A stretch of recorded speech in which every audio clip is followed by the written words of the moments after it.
كيفاش كفرتي؟ هاد السؤال تطرح عليا مئات المرات، سؤال تطرح في 2 كلمات ولكن الجواب عليه خصو بزاف ديال السطوره. بحال هاد القرارات المصيريه اللي تيدير الانسان في حياته هي ثمره تجارب تراكمات مع الوقت. تحول ما تيجيش بين عشيه وضحاها.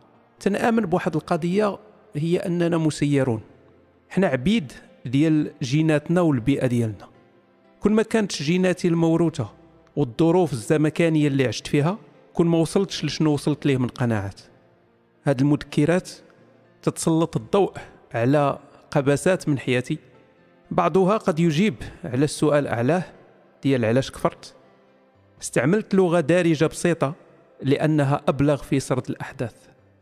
ما تنتظرش العامر عزيزي القارئ، أنا غداوي خاوي. هنا حليت عينيا. أنا كلامانية. هاد الجملة غيرت مجرى التاريخ، ماشي التاريخ ديال العالم، التاريخ ديالي أنا. عبارة عجيبة وغريبة وتقريبا خيالية، كنت نقولها من كنت صغير.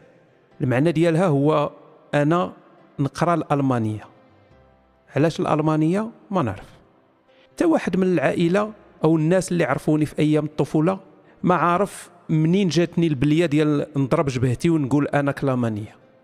ربما فاء الخير لشنو كانت الحياة مخبية ليا في المستقبل. الصورة الوحيدة المضببة اللي مازال عندي لحد الآن على الوالد هي واحد الناموسية بحال دوك الناموسيات ديال العسكر، الكواش الشرماديين، وواحد القرعة ديال سيدي حرازم محطوطة في الأرض مخشي فيها تيو، وداك التيو طالع مع الرجل ديال الناموسية غادي لشي بلاصة. ما كانوش تيخليوني ندخل لداك البيت، ولكن مرة كنت نغفلهم وتندير طليلة. واحد النهار دخلت، الناموسية كانت خاوية، الوالد مات. كنت مازال صغير باش نفهم شنو كيفاش وعلاش. عاودوا لي أنني ما حبستش من البكا، ولكن ما عقلت على والو. السرطان سرق الوالد وكتاب عليا نتحرم من الإحساس ديال الابن تجاه الأب ديالو حياتي كاملة. كنت نحسد الأطفال في الزنقة مع الآباء ديالهم، وباقي لحد الآن ما زلت نكمدها في قلبي رغم أنني أب ل2 ولاد. الوالدة قدرت تعوض لي الفراغ اللي خلى الوالد أكثر. كانت مرونس بدون مبالغة، لكن ما هي إلا سنوات قليلة وغنفقدها حتى هي. غنولي يتيم بشكل كامل. هاد المرة الألم كان أعمق. حسيت بكل خلية من خلايا جسمي تبكي من الألم. جحيم ما يحس به غير اللي عاشوا. لحسن الحظ تكلفت بي اختي لعبات دور الوالدين بجوج، ضحات بالغالي والنفيس باش ما نضيعش كما ضاعوا جل الأطفال في الحي اللي كبرت فيه. تتفكرني هاد التبهديلة من يد ليد داكشي اللي داز على محمد نبي الإسلام.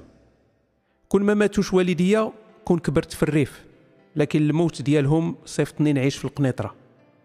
القنيطرة كانت في ذاك الوقت معروفة أنها مغضوب عليها، حيت حكاو الواد قال لك شي نهار ضربوا الملك بمطيشة ولا شي لعبة. منين كبرت هاد فهمت أن هاد القصص ديال غضبة الملك كانت منتشرة بزاف في المناطق المغرب. ربما كروش الحرام وصحاب الشكارة كانت مسلكاهم هاد القضية، أن المواطن يسبي ضعف البنية التحتية وغياب المرافق الصحية والاجتماعية في غضبة الملك، في غضبة سيدنا. علاش كلشي محفر؟ الملك كاعي على قنيطرة. علاش السبيطار داير بحال المقبرة؟ انظر أعلاه. كنا في ذاك الوقت عندنا الخيال خصب، لا انترنت لا بارابول لا والو. التلفازة كانت فيها قناة وحدة تتبدا مع 6 د العشية، 4-5 ساعات ديال البث. 90% ديال البث تكاوز والحيس الكابا وكوريا الشمالية. كنا تنخترعوا بزاف ديال القصص، بحال القصة ديال مصطفى العلوي البكاي، كيفاش أنه في حياته السرية كان أوعر بيلوت في العالم، أنه اعتق سيدنا شحال من مرة، أنه طاحت به الطيارة عند بوليزاريو وما ماتش، ما تقول غير أمبو.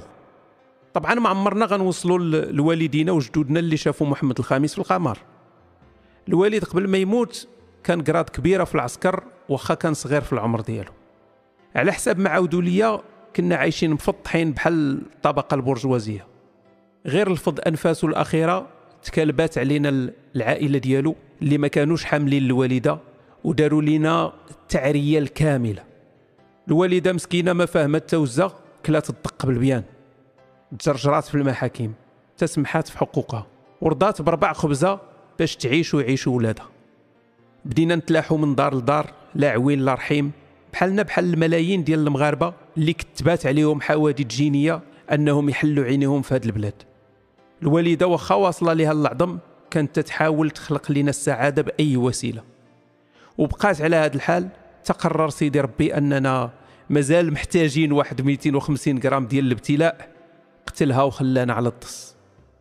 من بعد البكا والنديب كان على اختي الكبيره انها تاخذ قرار، واش نتلاحوا في الخيريه ولا نتزاحموا معاها في واحد جوج بيوت وكوزينه دايرين بحال قبر الكافر. اختي ما قدراتش تحمل الفكره ديال تشوف خوتها الصغار مكرفصين في الخيريات، دارت لينا خلطونا. اختي كانت يلا تزوجات ومازال تتقرا، راجلها كان معلم اخواني، كان يلا شد الخدمه ويلا تيراوه لواحد العروبيه في النواحي ديال القنيطره. ما عرفتش حياتي كيفاش كانت غتكون كون كبرت في الخيريه، ولكن الحاجه اللي متاكد منها هي ان الوقت اللي عشته في القنيطره كونت الشخصيه ديالي، شخصيه قويه وانسانيه.